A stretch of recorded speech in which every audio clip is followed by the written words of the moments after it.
Hi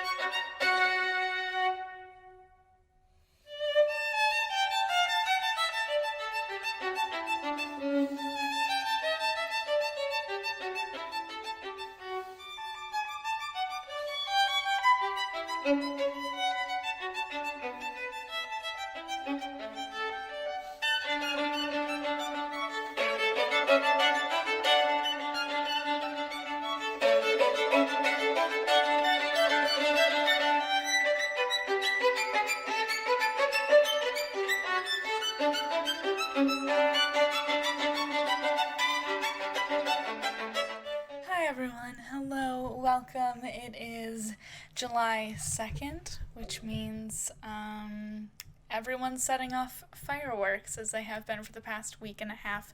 Anyways, I don't know how audible they've been on stream in the past, but they were very, very loud last night, and since it's even closer to 4th of July, I don't have a ton of confidence they're gonna be any quieter and probably just as loud and obnoxious as they were last night. I obviously did not film or stream last night, but let me tell you, they were kind of a lot. So I'm very sorry if there is a bunch of explosions going off in the background. I'll try not to jump too much. They genuinely startle me a lot.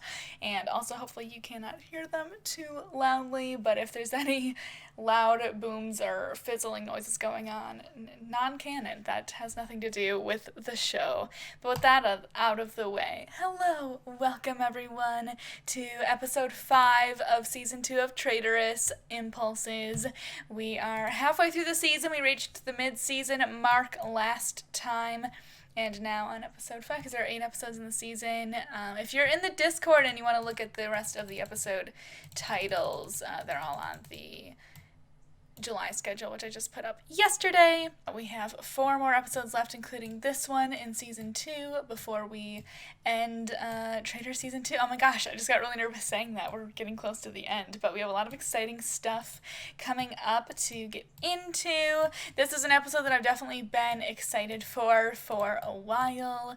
This has some stuff that I've had written out for a long time now that I'm excited to get to with you guys. And so I'm just going to set up the first scene in the background here. Sorry, pre-stream was a little bit long. Oh, there's a boom. I still had a couple of things to get ready, namely myself, before we got going tonight here.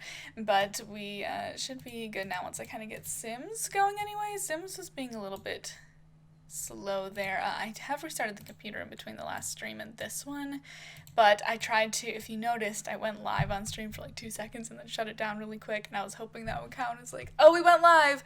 Okay, Streamlabs will handle it now. I have a bad feeling it maybe did not, though, because the game is still being a little annoying. So we will do it like we've done in the past. We will let the first scene roll, maybe? Unless Sims is gonna like freak out this whole time. But we'll try and see if we can do the first scene and then restart the stream if it's really bad, although frames are dying right now, which makes me feel like I should just shut down stream at this moment and restart to get these out of the way before we get into the actual show. Yeah, okay, we're gonna do that. Sorry, gang. I will get into the groove once we get into the episode, because we have a lot of really fun things to get to tonight and a lot of really serious. It's gonna be an emotional episode, guys. So I'm really gonna try and put on my actor hat tonight and make this nice and intense for you guys. If my script could not crash, that would be great. Without further ado, finally, let's get into Traitorous Season 2, Episode 5, Impulses. At the beginning of our episode 5 here, we are starting off in the past, of course, with a little flashback, but not too far in the past. Tonight we are just headed back to 2020, as we have been in a couple of our flashbacks here this season. Just to last year, a couple of months after the events of our last season, as the funeral for Robert Winston just happened the day before. This is the night after, as we ended off our last episode seeing Amy sort of looking through her journal after after a big fight with Robert where they seemingly came to the conclusion it might just be a better decision to call things off for good. We saw Aimi looking through her journal at an entry from the night after Robert Winston's funeral, talking about how she might have left Robert II if he had not begged her to stay that night. So it is in fact the night before she's written that journal entry, but saying goodbye to the lawyer that was just here to read the last will and testament of Robert the first, and kind of let everyone know, there's kind of a lot of drama with Catalina, as we've heard about, and not everyone kind of got a bit of a disappointing lump sum of money, though Robert was sort of mainly left with the house, and that's about it. After hearing that and kind of having a big blowout with Catalina there, Robert sort of stormed off, and Aimi wasn't quite sure where her husband had led to, but stuck around for the rest of the meeting, and as everyone else in the household is kind of headed to bed after a somewhat long and upsetting day, Aimi has decided to just go ahead and turn in for the night, as well as that seems like the best decision.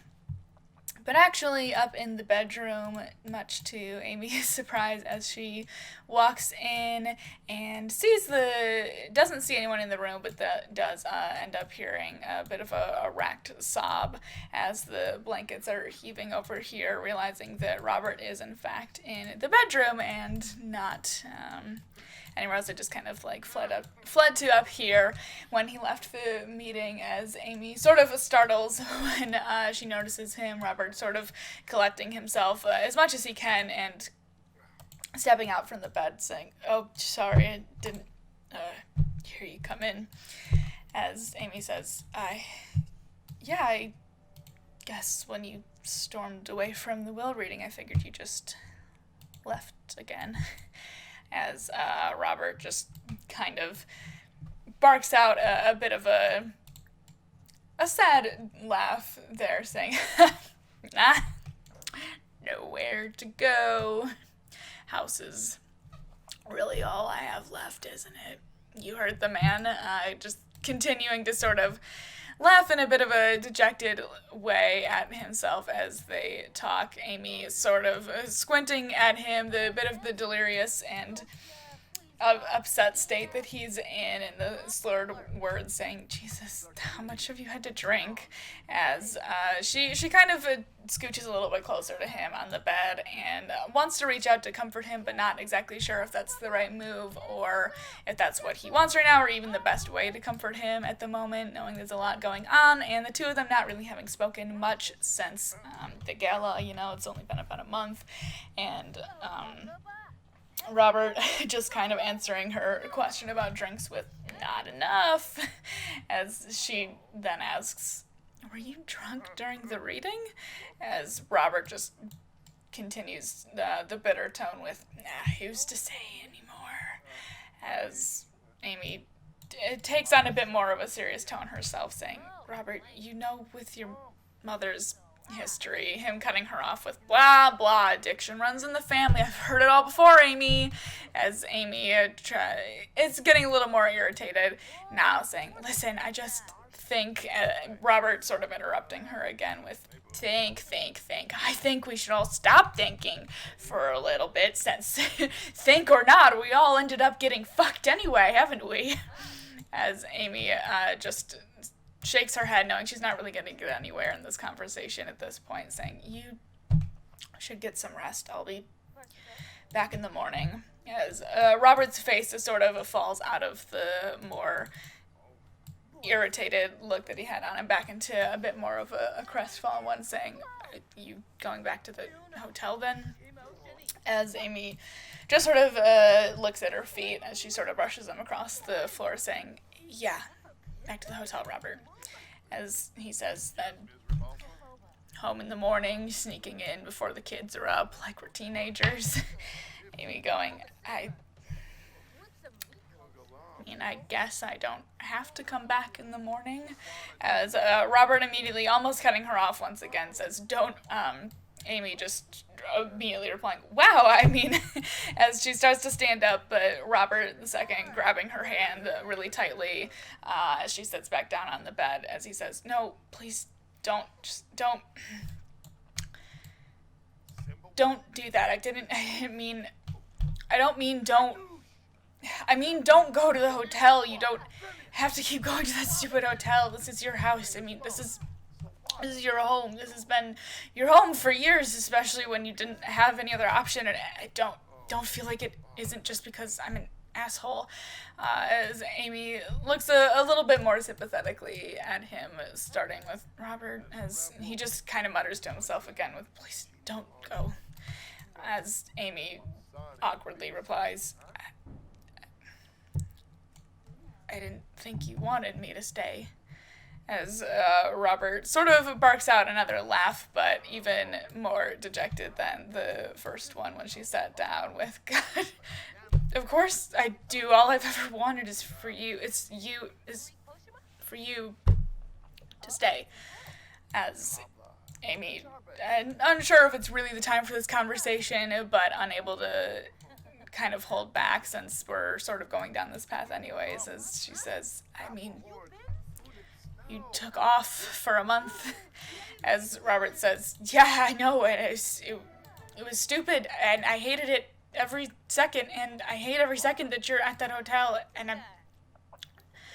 it's stupid, I'm stupid, I'm angry, and I'm just hurt, and just, everything's too much in a million different ways, and I'm too much of an arrogant idiot to say it sober, but even if I'm mad, the only thing that I want deep down is to fix this mess, and for you to stay. Amy's sort of starting again with Robert as he continues. I know things suck and things are bad. They're awful. Things are so bad between us, but things have never been this bad between us. So they won't stay this bad between us. And there's a lot we have to discuss and do, but please don't leave. As Amy sort of weighs things in her head, looking down at her hands, trying to kind of stave off tears herself as her husband's sort of breaking down more in front of her, quietly answering, I don't really want to either.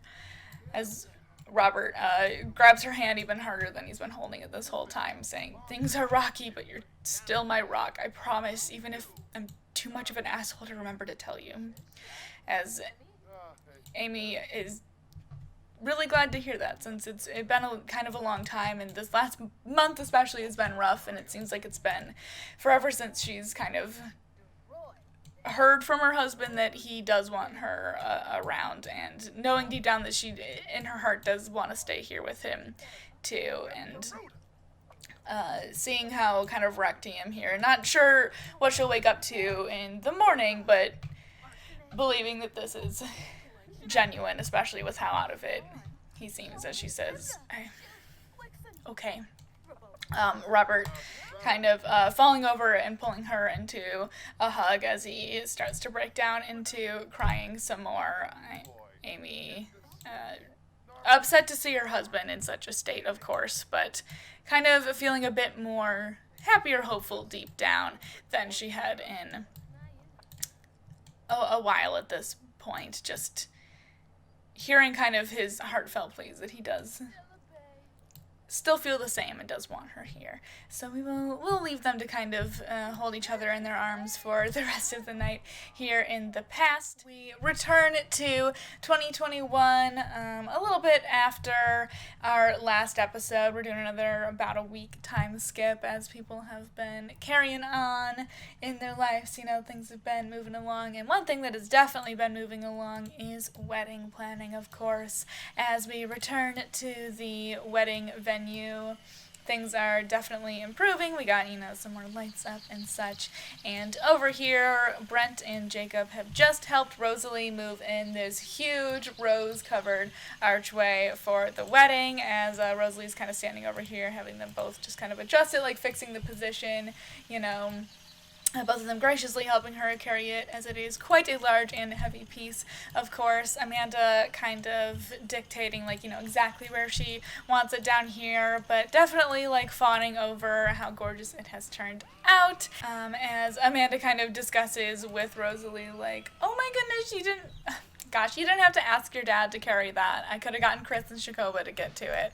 As Rosie sort of quips back with, that's all right. I needed to trust you and make it over here in one piece, kind of winking at her and then quickly glancing over in Chris's direction, who is standing over here with Lorena close by, as Chris kind of laughs and steps up closer to Amanda, smirking at Rosalie, saying, excuse me, as Rosie replies, hey, don't think I've forgotten about our senior pep rally where you tripped and totaled your homecoming flat. As Amanda just kind of giggles at that. Chris saying, or Amanda saying, why have you never told me that, Christopher? As Chris just kind of giggles himself, saying, I have, but that was like a decade ago. How dare you? Rosalie just saying, hey, I mean, clumsiness is genetic. You can't grow out of that, I'm afraid. Christopher starting to kind of make a quip at her with, oh, really? Well, then... kind of just laughing and cutting himself off, as Rosie just sort of laughs back for a second, too, before kind of figuring out where he might have been going with that and sort of shaking her head and looking away, as well as Amanda cuts in, gosh, it's stunning, though. I love Rosalie. Gosh, isn't it just so gorgeous, Chris? Chris kind of looking over the very extravagant archway here, saying, it is. It is exactly like you have described, as Amanda continues on, kind of fawning over it, saying, thank you for... Hi, Jenna, thank you for resubscribing it too. I love you. welcome. All good. As Amanda continues here, we are gonna look so cute up there. Oh, that reminds me, I have a suit fitting for you this afternoon. I found this stunning velvet number that I'm hoping is an exact color match to my dress, because if not, we're gonna have to go with something different, but fingers crossed when we go look today. Chris's face sort of twisting up in confusion a little bit as she talks, as he replies, oh, I thought I was gonna go pick out something, so you didn't have to have that on your plate too, sweetie. As Amanda goes, were you? Oh, I don't remember us saying that. Baby brain. Whoops. Let's be honest, that's probably better that I handle it anyways. We don't want you to look a wreck next to me. As Chris sort of replies, yeah, I guess just after the gala, I figured I could maybe dress myself, especially for something like this. Amanda's face sort of falling at that as she replies, what was wrong with the gala outfits? Chris saying, quickly recognizing his misstep and going, nothing, sweetheart.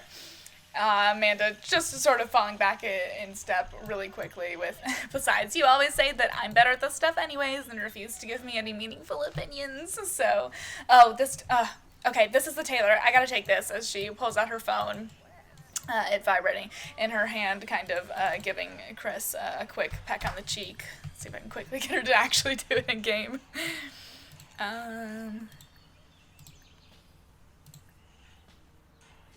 Here, giving Chris a quick little kiss on the cheek here as she picks up her phone and walks away. Rosalie kind of going back to helping out her dad. Oh my goodness, Amanda. Helping out her dad here with the archway and such. Amanda stepping away to take this phone call really quick. Lorena just kind of staring at the interaction as Chris sort of shakes his head and turns back around to go stand near his mom, sort of noticing her eyes lingering on him as he goes, what? As Lorena just says, nothing. That arch sure is something, as Chris just replies, yeah. Sort of eyeing the arch, but his eyes definitely lingering a little bit more on Rosalie, who's now just sort of idly chatting with both her dad and Jacob over by it. Lorena's eyes trained back on Christopher again as she continues, this wedding will be quite the spectacle, won't it? Christopher replying, yeah, that's definitely Amanda's goal. as Lorena just starts to get a bit more of a worried look on her face while she side-eyes her son as Christopher sighs heavily, replying, if you have something to say, say it. As Lorena just kind of holds up her hands, going, no, nothing. I'm sorry, sweetie. Chris saying, Mom, as Lorena goes, no, you told me that criticisms of your relationship are not helpful, so I'm keeping my mouth shut. You know, I just want you to be happy. As Chris says, yeah, I know, I am. As Lorena just sort of stares at him deep in his eyes for a bit, him kind of quickly averting her gaze and trailing back over to the stage and the arch and anything near the arch, as Lorena continues, just remember this is a partnership you're forming, so make sure you have some say here as well. As Chris just kind of motions over to Amanda, still in a heated conversation on the phone over there, replying, did you not see me try to? As Lorena just kind of stares him dead in the eyes, going, exactly. As Christopher just kind of sighs and crosses his arm and, kind of slouching inward on himself a little bit more with, it's fine, she's just moody from the hormones. Lorena skeptically muttering, as they both sort of stand in silence for a minute before she also kind of lingers her eyes over near the archway here, saying, well, Ms. Winston was definitely right about your clumsiness, at least. Christopher, kind of laughing at the tension being broken and snapping at her mom, as Lorena says, I mean, I never really said it when your father was around since he cared so much more about that silly little family feud than I ever did, but I always did kind of like her. She always did seem to have a better head on her shoulders than a lot of the Winston clan, as Christopher continues to just kind of stare over here, of course, as Lorena then picks up conversation again, going, oh, speaking of, Chris immediately kind of snapping his head towards her again, going, what? What do you mean? As Lorena looks really confused at her son, going, speaking of your father, do you know if he's coming to the wedding yet? Chris, letting out another deep sigh, going, no, I still haven't heard back from him. As Lorena continues to look pretty confused at her son, going, okay, well, just let me know when you do. Where we hear off screen Amanda's shrill voice over the wind going, Christopher! As even he kind of startles a little bit at it, Lorena kind of rolling her eyes, going, you should get to your suit fitting then.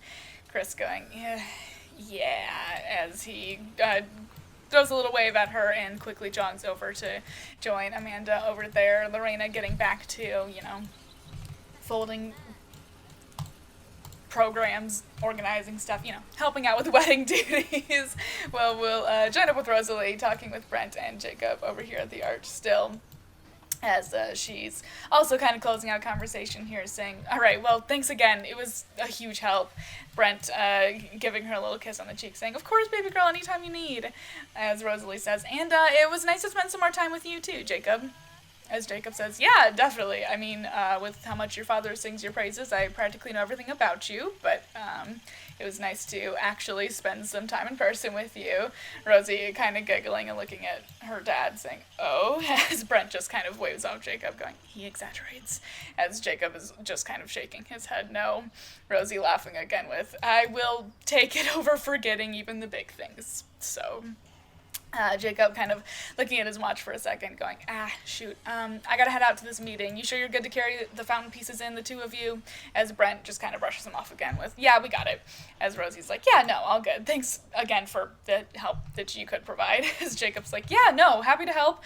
Nice to see you, Rosalie, as he kind of shakes her hand really quickly here. Let me see if I can actually get him to do it with the little exchange names thing that... Here we go, yeah. As he kind of gives her a little handshake as a goodbye here. Maybe. And,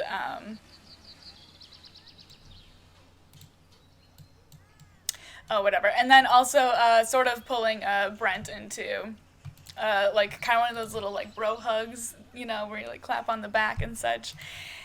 Saying bye to Brent as well. I'm just going to have them, normal hug in The Sims here.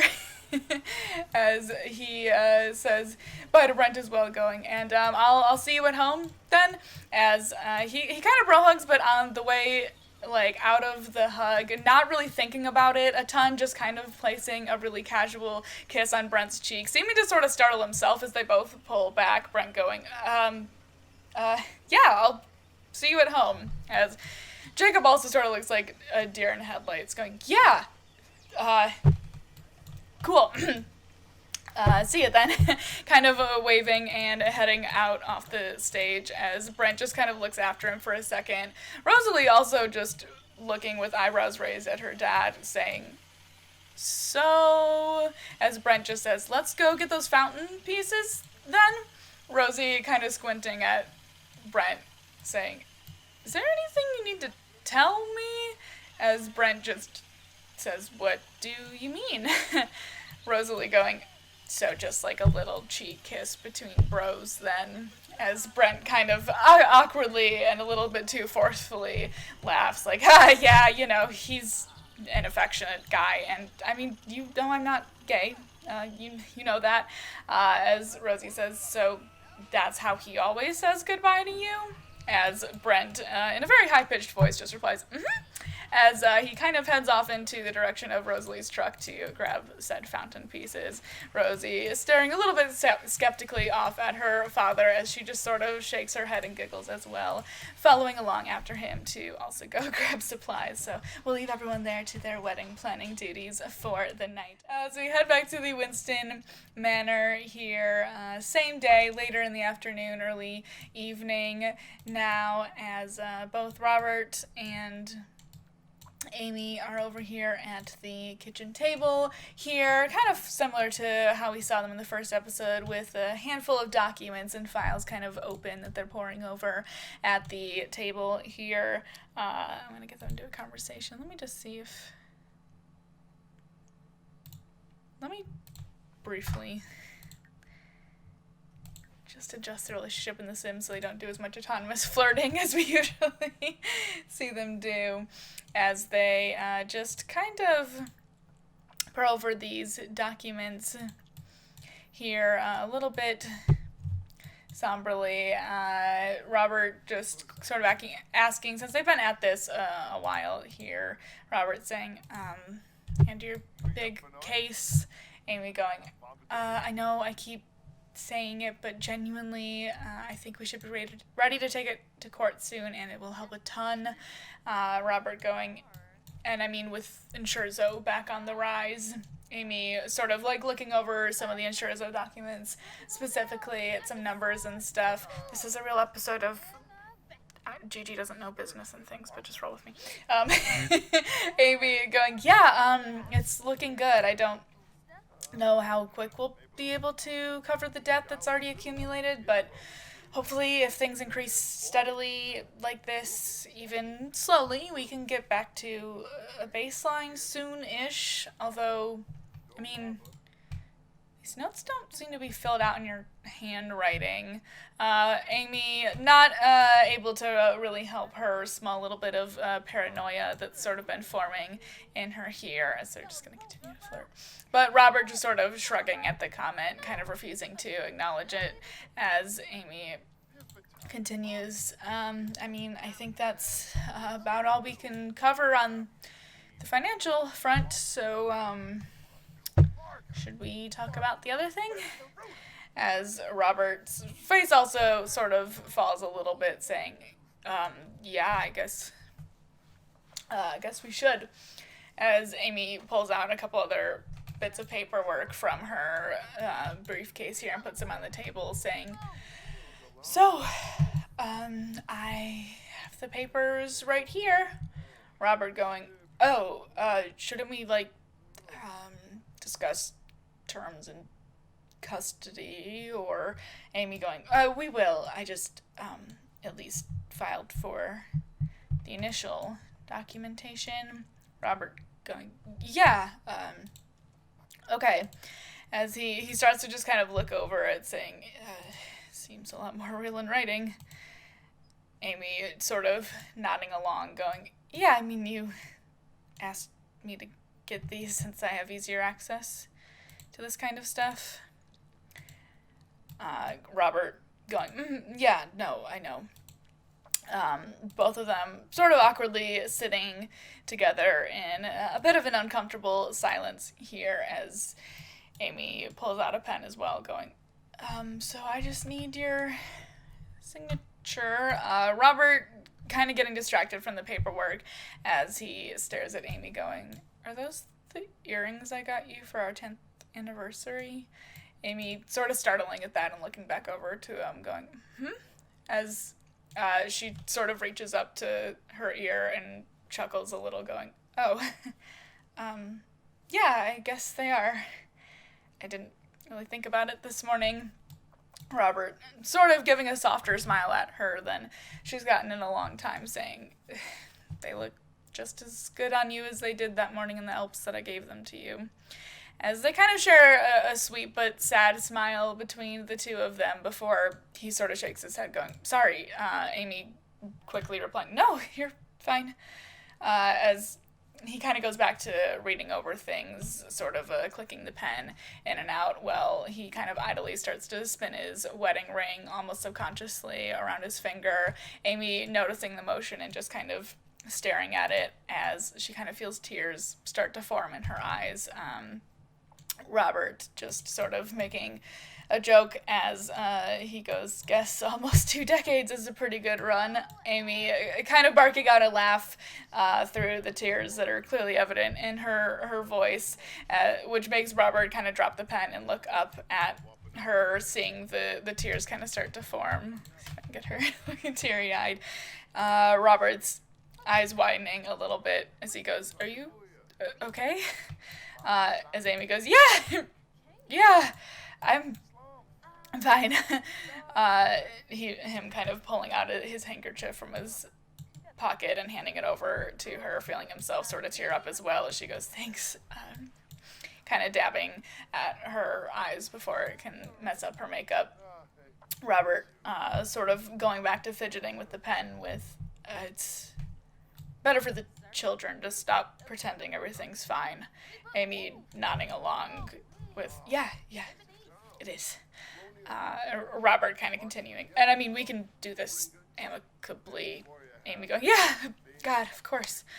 Yeah, things just kind of awkward for another minute as Robert sort of looks for a minute, contemplating things, and then decides to reach across the table and squeeze her hand for a second as Amy's phone goes off, kind of startling her, reaching out into her briefcase again, and she says, oh, God, I have to get to this meeting with, I have to get to a meeting, but we can talk about the next steps later tonight. Robert saying, yeah, I should hopefully be around. Amy looking a little bit sheepish, but hopeful as she says, yeah. Robert seeing the bit of apprehension in her eyes as he says, I will be. Yeah. As Amy says, okay. Kind of gathering up all the paperwork and putting it into her briefcase.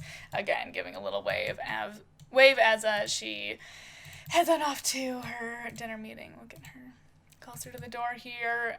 Robert feeling even more tears well up in his eyes as he watches her walk away.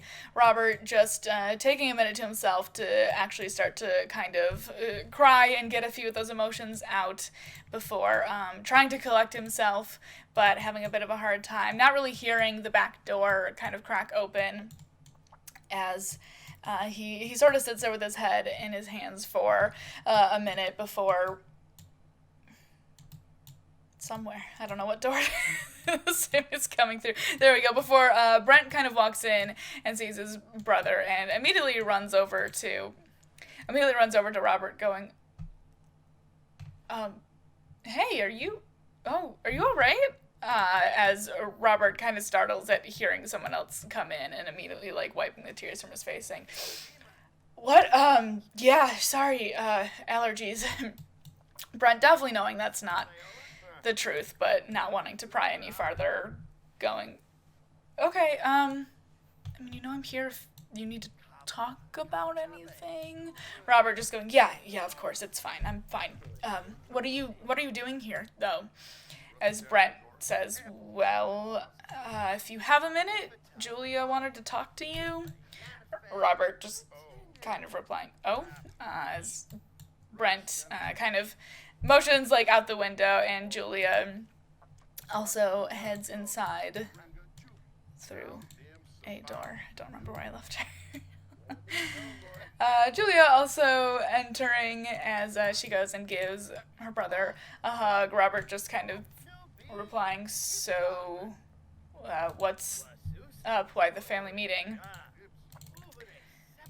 I'll get them to hug and get rid of her dazed moodlet so everything doesn't have a question mark. Julia's saying, I asked Brent to be here because he's usually a bit more laid back than the both of us, and I sometimes can have a hard time explaining things. Brent kind of cracking a joke saying, I mean, I'm a bit less laid back in these days than the way you've seen me the past few years, but probably for the best. Julia looking confused for a second, going, I didn't mean. Robert just kind of laughing as Brent also giggles, saying, it's fine, Jules, I'm teasing you. Her giggling along too, going, right. Okay, so, Robert, I love you very much, and I know that it may not have always seemed like it, but I have always appreciated how you look out for me, no matter what. Robert immediately chiming in, yeah, of course. Julia is saying, and, I mean, you may have noticed that I've been doing a lot better these days. Robert continuing on, yeah, I mean, I know our parents were up his ass, but, you know, there was no love lost between Terrence and I wouldn't pretend to be anything but ecstatic he's gone around you, especially now. Julia kind of nodding with, right, of course. Robert just chugging along. I mean, I'm really glad that you've been more happy again and free to be yourself now that you're away from him. Julia going, yes, definitely, that has definitely helped more than I thought it would, and I've been looking into a therapist to keep that up. Robert, like, immediate and, like, super genuine joy filling his face, saying, oh, that is so good, I'm so happy to hear that. Sorry, hold on. As Julia replies, but there is one more thing that has, really turned everything upside down for a while, but now seems like the one thing that's made everything right. Robert looking confused as he just says, oh, looking over to Brent as well, who's also smiling. Brent kind of ducking outside for a second as Julia continues. So you were obviously the first one that really figured something was up with Annabelle, as in there wasn't an Annabelle buried out there. After all, Robert continuing, yeah, as Julia continues, and not long after, I found her, or she found me, I guess. Robert, completely flabbergasted, not expecting to hear that, going, what? As he kind of leaps up and brings her into a hug. I'm not going to do it in The Sims because I really don't want to get them to sit down at this table again. But scooping her up into a hug, sitting back down with, wait, what? Tell me everything. She's alive? Julia, oh my god, why didn't you say anything? As Brent kind of is entering again through the door with Julia saying, I was kind of up to her, but then Brent found out on accident, and we talked to her and decided it would be safe to tell you as well. She can kind of explain the rest. Robert saying, she's here? As Julia looks behind her at Brent coming in with Madison, of course, as Robert's eyes just go wide, seeing Maddie there, who's kind of shifting her feet awkwardly, giving like a little bit of a wave, as Robert just stares at her, sort of stuttering, Oh?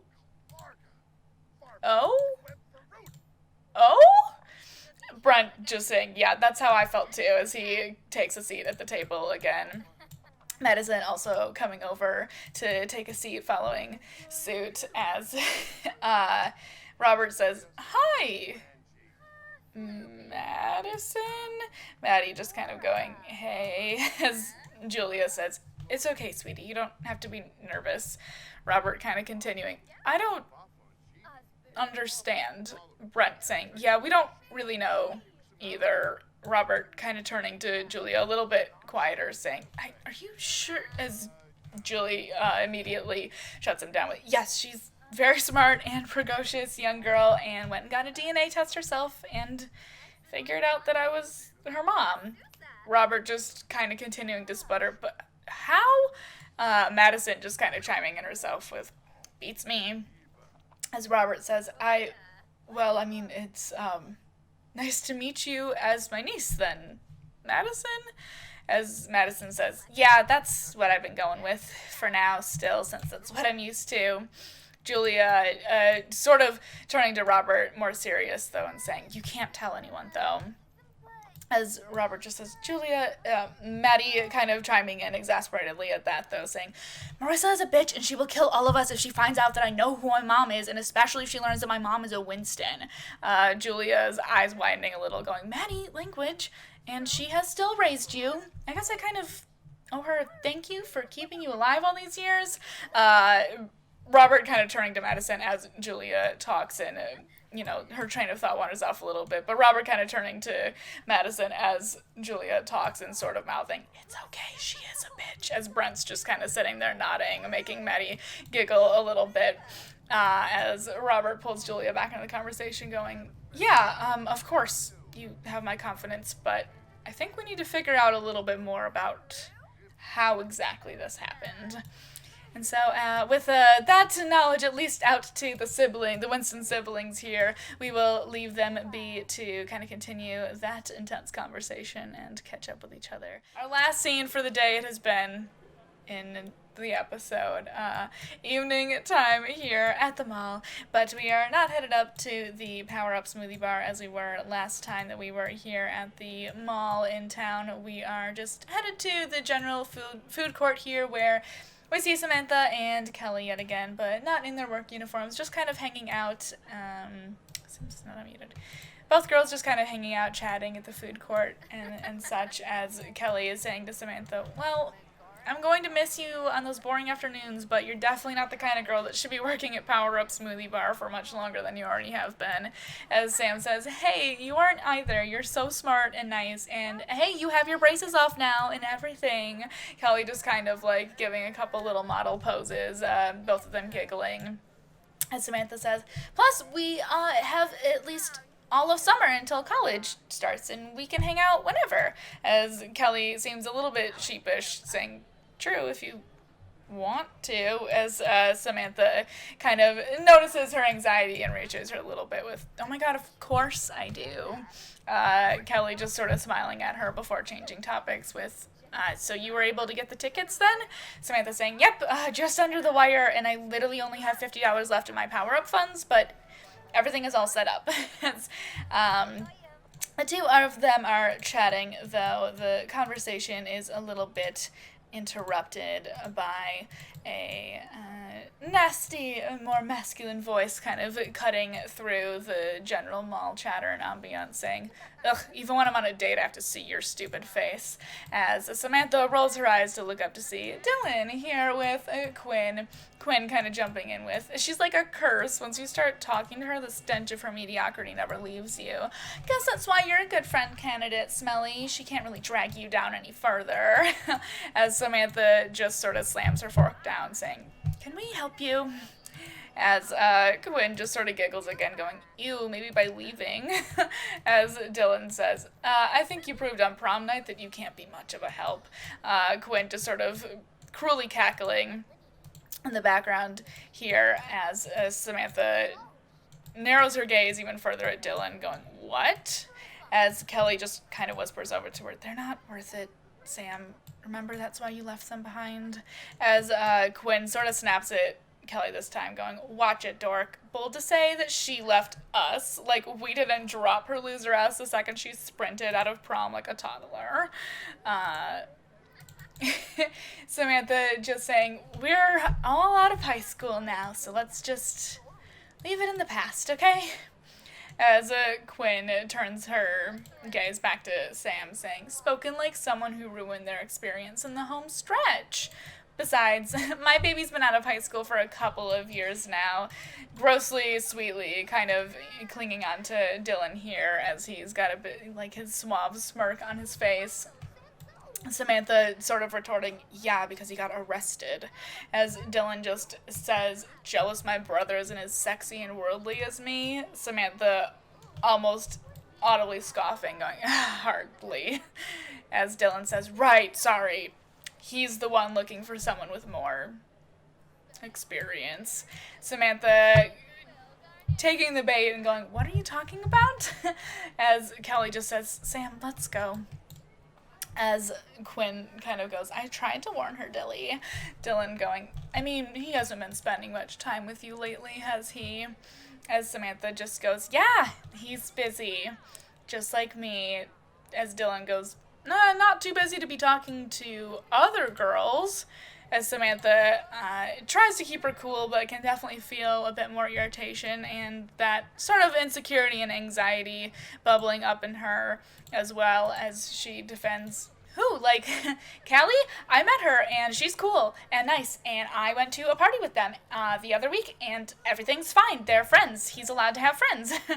Dylan just sort of raising an eyebrow at her, going, a female friend he's spent every single night on the phone with since he moved home for the summer? Samantha kind of feeling her heart drop at that information she didn't quite know, but trying to coolly reply, yeah. As Dylan just says, yeah, good luck out there, Sammy. Quinn just sort of cackling along again as she links arms with him, and the two of them take off. Sam just is starting to feel a bit of that anxiety, a bit of a panic attack kind of bubbling up, but trying to deep breathe and keep it at bay. Callie just sort of tossing out after them like, Dilly is a really bad nickname. Samantha just kind of nodding, but already grabbing her things to leave and try and keep herself collected, because even if she does trust her boyfriend, there's enough of that insecurity there that Dylan was picking at that even if she hates to admit it, she can definitely feel starting to get to her. But we will leave the two of them there at the mall for today. It is actually the next day in our canon, morning, or rather getting close to the end of morning here at the Securvo offices, as Robert is hard at work, the only one really left at the office here. Marissa kind of casually coming in, her heels clicking across the floor as he looks up at her saying, later and later, Marissa, it's almost noon. As Marissa says, well, that's the perk of being the boss. I actually get to choose whenever I would like to come in, a luxury you would still have if your employees still respected you. As Robert says, what makes you think that everyone around here respects you? As Marissa just kind of casually goes, respects, fears, lusts over, what's the difference if I can still command everyone to do my bidding? As Robert just says, I don't know about everyone. As Marissa goes, keep thinking that. Is my dry cleaning in my office? Robert just kind of scowling back at her with, yes. As she coolly raises an eyebrow, going, see, that's what I thought. Good boy. As she sort of runs like a finger down his sleeve, stepping closer here, him like almost flinching away, but trying to refrain from doing so, going, Marissa, what did I say about the fucking advances? As Marissa just says, oh, I'm sorry, did you expect me to listen to you? What did I just say about everyone here doing my bidding? As Robert continues to kind of more angrily type away, saying, I could go to HR. Marissa laughing at that with, you think I'm not fucking George in HR? As Robert just says, I could sue you for sexual harassment. As Marissa goes, the more cranky you get, the more fun it is to play around with you, Robert. And you're gonna sue me with what money? Robert saying, God damn it, every day. Can we just stick to business, please? Let me just get them in like a... Oh, I'm not clicking on her. Just get them into an argument here. As Marissa just kind of continues to needle away at him. Whatever. Saying, Oh, and what lawyer? Amy, that house bitch of yours wouldn't have the nerve. Robert standing up out of his seat at that, saying, what did you just... Game. No. Saying, what did you just call her? As Marissa just kind of smirks at him, stepping out of his seat there. Going, there we go. There's a hint of masculinity. As Robert just goes, fine. Berate me as much as you want. Your opinion means fuck all to me, but keep my wife out of it. As Marissa just says, maybe if you brought a little more of that passion to the bedroom, you could keep your wife. Robert just saying, you don't know a goddamn thing about me or her. Marissa just saying, oh, please, yes, I do. We're not so different, you and I. I've just perfected my poker face. Oh, and I have more guts than you could ever even imagine possibly having. Robert just saying, you are the most insufferable person I have ever met. Marissa continuing away with, and yet you should really strive to be a bit more like me if you actually want to save that precious little family of yours. Robert kind of grabbing all of his stuff and saying, I'm leaving for the day. Marissa calling after him, no, you're not. As Robert just says, yeah, I'll take a PTO today. As Marissa laughs once more at him, genuinely trying to leave here. Ignore what the Sims are doing. I'm trying to get them to argue. Saying, you don't get PTO. Your time is my time. Robert just kind of ignoring her at that one. Hello? And starting to step away as Marissa kind of clicks after him, crossing her arms, saying, I think less of you than the gum on my shoe, but even I underestimated how easy it would be to break you, Jesus. I thought Tyler was the toddler in your family. That's really all the riding from you could handle before running away scared. As Robert just kind of stops his walk out of the office and turns around to stare at her, like true anger just kind of bubbling in his eyes here. As Marissa just kind of raises an eyebrow and smirks at him again, going, what, cold feet? Or are you trying to act like you're really going to, and before she can kind of get her sentence out, Robert throwing everything down and just cutting her off, and grabbing Marissa and just, like, planning, like, a really harsh, not really at all affectionate kiss on her lips, making her just totally taken aback and, cutting off her sentence as Robert just kind of smirks at the absolutely befuddled look on her face when he pulls back going, I'm headed home. As Robert picks up his stuff again and leaves, feeling himself smile in the secure offices for the first time as Marissa just sort of stands there a bit dumbfounded, not saying anything or protesting this time as Robert takes his leave and heads off for the day. We are headed back to Jacob's apartment here, actually, for another quick little scene, as it is getting later into late afternoon, evening, closer to evening time here in our day in the game, as just Jacob and Brent are just kind of hanging out, watching TV, having a good time, just chilling, as Brent just kind of tosses the bowl over to Jacob, saying, more popcorn, as Jacob just goes, no, I'm good for the night, thank you. We should probably turn in soon. I gotta be up early tomorrow, as Brent says, all right, old man, I don't know what you mean by we. I have at least another hour in me. As Jacob just says, I'm younger than you, okay? Brent just kind of going, not in spirit, as he sort of playfully, like, punches his stomach. As Jacob replies, you're just still getting used to having high energy from not being high constantly. Brent just going, hey, I gotta use it or lose it. As Jacob almost, like, seems to, like, start to kind of make, like, a joke with a smirk, but kind of cutting himself off and stopping himself. As the two just sort of idly laugh for a minute. minute, sort of settling down, watching whatever was on TV again for a minute as Brent goes, all right, at least let me deal with these dishes first, as Jacob just goes, no, leave them. You already try and take care of things too much. The popcorn bowl can stay there until the morning.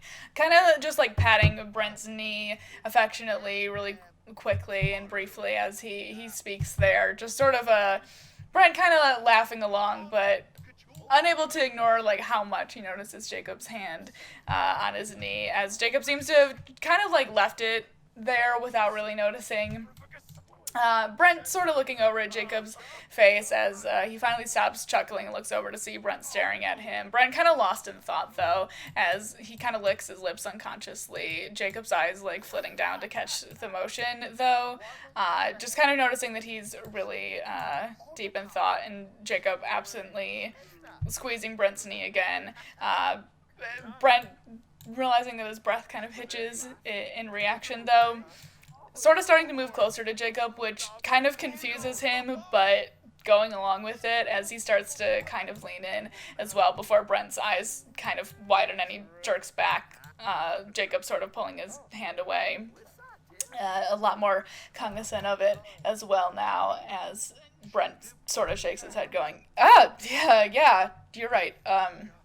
I think it's time to turn in, as Jacob also awkwardly goes, yeah, as Brent kind of at least puts the popcorn bowl in the kitchen before standing up and heading towards his guest room, as Jacob goes, I mean, your mattress will be here tomorrow, as Brent goes, yeah, I know, I'm good on their mattress for one night, quickly and awkwardly sort of just booking it into his bedroom as Jacob just sort of runs a hand over his face and through his hair, slouching down onto the couch and sighing to himself to take a minute to figure out what the hell just happened on his own. And as we leave both of them there to the night spent alone, I guess, as we are back at the hotel here in one of the, hotel suites where, of course, James and Marissa are at it as usual. Nope, Sims. As James and Marissa are back at the hotel as usual here, just kind of getting into the hotel room. We'll maybe change an outfit really quick. Excuse me. As they're both just kind of getting into the hotel room, both just kind of like, making out as they enter the room here. James going, whoa, someone's feisty tonight. Marissa just kind of saying, when am I not? James replying, touche, as she just kind of says in between kisses, like, it's just an irritating day, and I just needed to get all my aggression somewhere. James going, oh, and I'm just the willing victim, as she kind of cocks an eyebrow, saying, seems so, as they kind of continue to make out. There we go. James pulling back a little bit, going, sure you don't want to talk about it, as Marissa just goes, it's nothing. James saying, what's up? As they both just kind of start, like, stripping off clothing as they talk. Marissa rambling along, like, it's just, my idiotic husband has been even more cagey and annoying than usual, which just pisses me off, and my fucking assistant is just, infuriating, and, Amanda's just constantly texting me about the most minute details of her fucking wedding security, as if I couldn't cover a 500-person event in my sleep, and Madison's 13th birthday is coming up, which means I have to figure out how to arrange some sort of event for that. As James can... Oh, Jesus Christ. I mean, Sims, we were getting here! Fine, go for it. We'll pretend they keep talking, though, and just still at the stripping stage. As James says, right, Madison's your daughter, right? As Marissa sort of rolls her eyes, going, ugh, unfortunately. Adopted, though, obviously. As James asks, what do you mean? Marissa going, ugh, the little snot-nosed brat is much less obedient than I was at that age, and she has no respect for her elders. She should just be lucky that I was in the position to take on a screaming newborn at only the age of 23. Otherwise, who knows what would have happened to her at her orphanage being so insufferable. James going, all right, well, you definitely need to relax then. Go get in the jacuzzi tub and I'll join you in just a second. Marissa saying, all right, hot stuff, don't keep me waiting. James just kind of flirting, oh, I wouldn't dare, as they kiss once more. Marissa kind of throwing the remainder of her clothes at him as she heads into the bathroom. James kind of taking a second to make sure he hears the water come on first as he sort of steps away to the corner and pulls out his phone really quickly. Just gonna have him play games or something, but kind of pulling out his phone, pulling up an app and putting it up to his mouth as he quietly murmurs into the phone. She admitted that she was only 23 when she got Madison as a newborn, and mentioned that Maddie's 13th birthday coming up, but she would have been 23 14 years ago, and not 13 years ago. Could be a mistake, but she's too detailed to forget exactly how old she was, but 14 years ago lines up much better with my decade-long working theory. Regardless, she's clearly getting close enough to start revealing more, so let's just keep up this momentum. And so we will leave them there for their night of passion, though, as it is very late on today for the wedding prep, but Rosalie is still here, just kind of finishing up doing some organizing of all of the bouquets that she has gotten done over here. We're getting closer and closer to the event, as Christopher and Amanda are stood just a little bit ways away, kind of trying to keep it quiet, but definitely still loud enough that Rosalie can hear, though she's not necessarily trying to eavesdrop, as Amanda is, of course, yelling at Christopher, going, "Hello, are you even listening to me?" As Christopher says, "What? Yes, of course, what else would I be listening to?" Amanda going, "Don't take that tone with me. I'm carrying your child. Are you going to speak to their mother like that when they're born?" As Christopher goes, "What are you talking about?" Amanda saying, "Christopher, I am under so much stress right now. You don't even understand. The last thing I need, the least you could do is support me." As Christopher says, "All I do is support you, Amanda." "What?" Amanda going, "What did I just tell you then?" Christopher, his eyes widening a little bit as he says, You said to tell the lighting guy to show up tomorrow at Amanda cutting him off, saying, "I said to tell the lighting guy to not show up tomorrow, so get your head on straight. I am tired of you going off to La La Land every time I need you to listen." Snapping right in his face as Christopher says, "Do you think I don't have things on my mind too?" As Amanda says, "Oh, what, like the little private practice? Please, running that place is a breeze compared to everything that I have to stay on top of while growing another life. Just finish up picking up all this tape and bring me some cherry pie on the way home, and I will see you later." As Chris says, "Why can't I just come home with you?" As Amanda says, "Because you need some time to think about how you want to apologize to me." As she kind of stomps off in the direction of her family home, at least to head, back to her car to head on out for the night, as Christopher just kind of, exasperatedly finishes picking up some of the all the tape markings over here and such. Rosalie feeling a little bit awkward, having heard all of that before Christopher asks her, since Rosalie's kind of the only other person around working late tonight on the flowers, Chris just asking, "Is there a trash can around here?" As Rosalie just kind of points, saying, "Yeah, they were there." Chris throwing away all of the strike tape and coming over to stand near her again, as Rosie says, "You headed home for the night then?" As Chris just kind of sighs, like leaning against one of the tables, going, "I don't know. I'm not sure I've learned my lesson yet." Rosalie kind of grimacing, going, "You okay?" As Chris says, "Yeah, sorry, she's just, I don't know how to handle her sometimes." As Rosalie goes, "Yeah, Cypress told me she's dialed up to 11 since getting pregnant."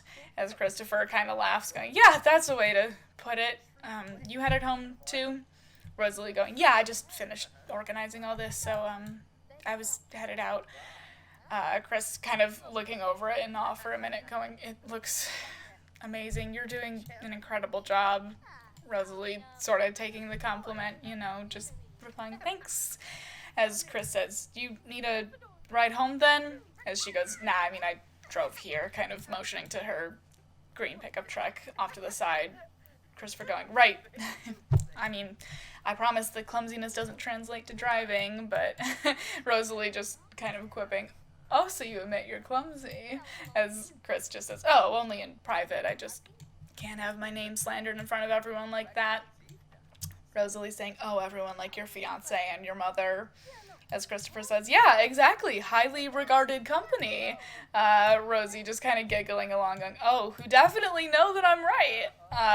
Chris just saying, I can't win, can I? Rosie kind of giggling as she leans against the table next to him, too, saying, I guess not. As they both kind of giggle while standing next to each other for a minute, the conversation sort of dying out. As they're both just kind of standing there in the cool breeze of dawn. They both just sort of like stare at each other for a moment. A lot of Charlie's words from the other week kind of rattling around in Rosalie's head about how Chris was really distraught and really wanted to go see Rosie that night, but chose differently, and kind of subconsciously feeling herself a little bit pulled in towards Christopher until they're standing really close to each other, face to face, and Rosalie kind of seeming like she wants to lean in, but not quite taking that plunge yet. Christopher looking a little bit startled, but definitely seeming like he wants to close the distance between them as well, before Rosalie finally just kind of pushes forward and locks lips with him. The two of them kind of pushed against the table before Chris like flips her around and props her up on the table, just really heatedly making out for a good couple of minutes at least, not really thinking, but not thinking to stop themselves until clothes are starting to be tugged at, and Rosie eventually just kind of pushes him away from her, saying, stop, as Christopher kind of backs up, going, sorry, I'm sorry if I made you uncomfortable. Rosalie going, no, you didn't, you didn't. Christopher kind of saying, okay, so, trying to take a step forward again, but Rosalie in turn taking a step back as she says, you can't just take me when you want me, but leave me when it matters? As Christopher says, oh, Rosie, I hope you don't think I left you because I wanted to, or that I don't want you, or don't care about you, or I want you. Rosie kind of curling in on herself, getting more guarded again at this point as she says, yeah, well, you made your choice, Chris. As Chris says, it's only because it's the choice I had to make. Rosalie sort of cutting him off with, I know, I do understand why you chose her, truly, I do. Kind of trying to choke back tears as she finally says, it just doesn't mean that I don't wish you had chosen different. As she kind of gathers up her satchel bag for the day and quickly departs the venue, kind of heading towards her truck. As Christopher also heaves a heavy sigh, going back to leaning against the table to take a few more minutes before heading home himself. But with that happening there, we will leave them to their thoughts for the night. As it is quite late at night now in our canon, definitely sundown. We are headed back over to the Winston Manor, but we are outside of it a little bit first, as Samantha is over at her and Maxwell's bench, a little bit sad. Here, I'll get her looking sad, as she keeps kind of glancing at her phone to see that there aren't really any notifications. Sighing and just about to get up as she hears the footsteps kind of running down the path as Max jogs in as fast as he can, running over to her saying, oh my god, I'm so sorry, babe, traffic is crazy busy. Samantha just kind of saying, it's okay, we don't really have any time to hang out now, though. My parents asked to talk in like 10 minutes or something. As Max just kind of like scrunches up his face, saying, shit, I'm so sorry. I'm free all day tomorrow, though, if you want to hang out then, or later tonight. As Sam says, I'm pretty tired. I'll probably just crash after this talk or whatever, but yeah, we can hang out tomorrow, and remember, I need your car next weekend. As Maxwell says, yes, of course, I wouldn't forget. Have you told them yet? As Samantha goes, no, not yet. I should probably be headed in, as she kind of checks the time on her phone. Maxwell going, yeah, of course. I'm really sorry, again, we keep having such a hard time connecting. Samantha kind of staring at him for a minute before saying, yeah.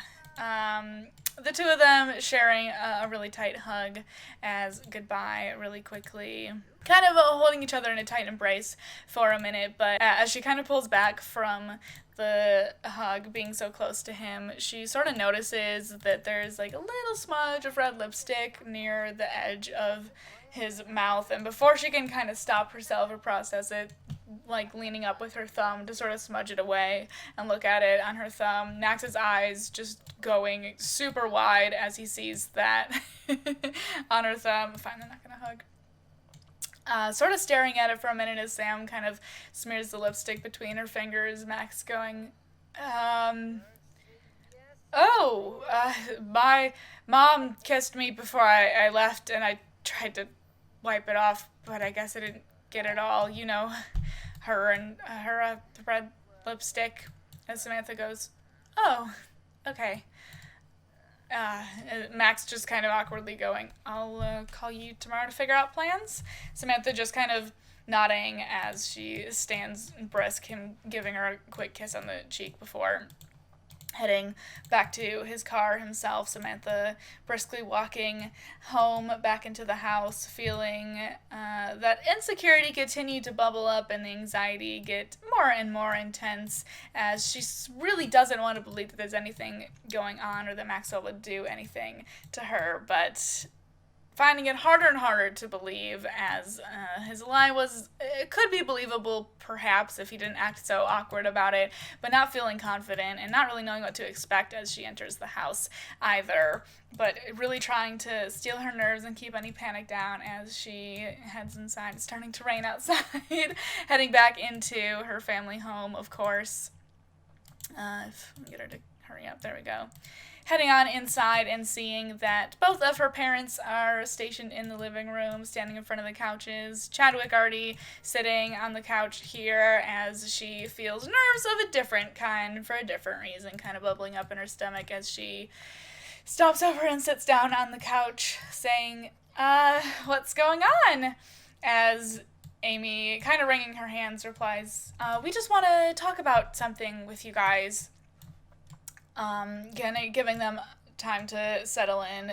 Her and Robert sharing a glance between each other for a minute before Aimi starts, okay, thank you for taking some time to talk. We both love you very much, and we think it would be best to be honest with you guys. Robert chiming in, yes, we think it's only fair. You are both old enough to be spoken to like adults, and so we want to do that. Samantha replying, yeah, of course, what's up? Kind of feeling more of the panic start to bubble up in her stomach. Chadwick seemingly a little bit oblivious still, but Samantha definitely worried what might be coming in this conversation as Robert continues. I don't know how much you children have been able to pick up, but things have been a little bit rocky since your grandfather died. Aimi saying, we've done our best to make things as peaceful as possible for you guys, but sometimes that isn't enough. Robert starting, this might be hard to hear, but Samantha kind of cutting off her dad before he can finish, saying, it's okay if we're broke, as Aimi kind of gives her a heartbroken look, saying, oh, sweetie, no. Samantha kind of cutting off her mom again, almost frantically with, and I know your anniversary's coming up, and sometimes you take us on a summer trip for it, and if we don't this year, that's okay. Robert kind of trying to continue. Samantha, actually, Sam kind of cutting her parents off again, standing up this time and saying, it's okay, kind of motioning for both of them to sit on the couch as Aimi and Robert share a really confused glance, but deciding to go along with it. I'm straight up just deleting the butler, not right now. Oh, damn it. Go away. As Samantha kind of stands up a bit shakily, both of her parents confused but taking a seat on the couch as Samantha continues. So, I know that things have not been great. Money-wise, things have not been great recently, but I know this last year has been really tough, and with your anniversary coming up, I wanted to make sure that you guys did have something special for it, even though I know you don't really have a way to do that yourself, and so I haven't really been working at the smoothie place just to look good for colleges. Okay, here. And she pulls out 2 plane tickets from her pocket that she was planning to give them soon anyways, but figuring this is as good a moment as any, and putting them on the table. Both Robert and Aimi looking a little more nervous and kind of staring at the tickets as Samantha continues to rattle on that I've been saving them up, and I wanted to make sure that you guys had something special, and so I got you 2 tickets to Maui. It's only for the weekend, but you leave the day before your anniversary and then come back the day after, and I figured that would be a really good time for you guys to celebrate, and yeah. Both Robert and Aimi kind of staring at each other and back at the tickets as Aimi says, "Sweetie, you didn't have to. That's really sweet of you to do." As Samantha says, "No, it's okay. I know I didn't have to. I wanted to. I really wanted you guys to have something." As they kind of stare at each other a little bit, trying to communicate non-verbally with each other.